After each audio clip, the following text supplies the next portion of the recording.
Hi everyone, and welcome to the experimental for the thermochemistry lab. So what I'm going to be doing first is reaction 1 of part A, the additivity of heats of reaction for Hess's law. So I'm going to be referring to our data sheet here. Okay, so this is our data and calculation sheet. So the first step for reaction 1 says on a top loading balance, we want to weigh a clean styrofoam cup and record the mass of that styrofoam cup on our sheet here. So I'm going to go ahead and do that.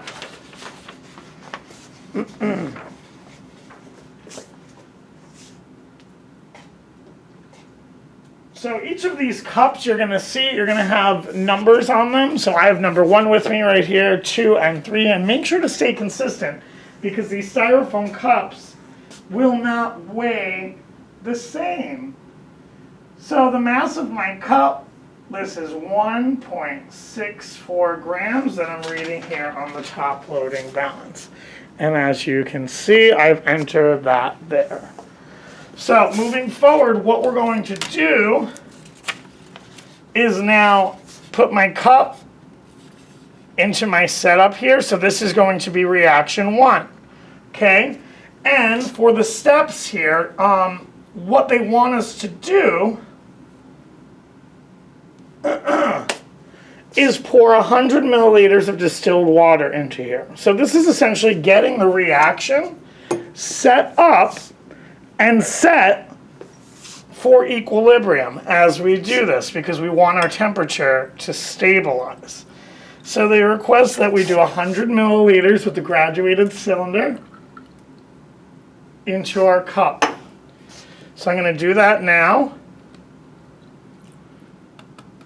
And I'm going to lower my probe in like so. You want to make sure that your probe is suspended in the middle of the solution, that it's not on the side or it's not too close to the bottom, because we want it to be recording the temperature of the solution where it would be homogeneous. So try and have it suspended into like the center of the solution. And there we go, we have that like that.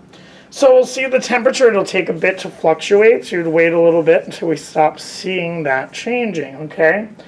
So I have that there, and now what I'm going to be doing is adding, using the analytical balance, we're going to do about 2 grams of sodium hydroxide.